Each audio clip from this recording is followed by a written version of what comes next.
আসসালামু আলাইকুম বন্ধুরা, আজকে বানাবো নরম তুলতুলে আলুর পরোটা।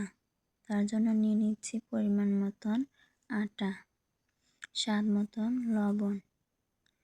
লবণ দিয়ে একটু মিশিয়ে দিয়ে দেবো পরিমাণ মতন পানি দিয়ে ভালোভাবে মিশিয়ে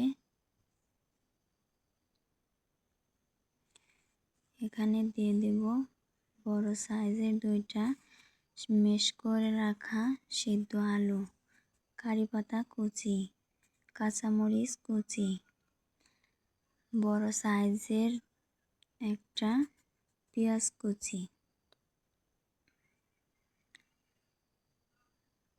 একটু মিশিয়ে দিয়ে দেব হলুদ গুঁড়া, একটা ডিম।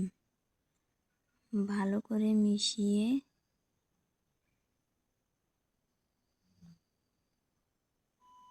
এখন ভাজার জন্য একটা কড়াই বসিয়ে তার মধ্যে একটু তেল দিয়ে ভেজে নিলেই হয়ে যাবে আমাদের খুবই সুন্দর নরম ও তুলতুলে মজাদার একটি আলুর পরোটা নাস্তা।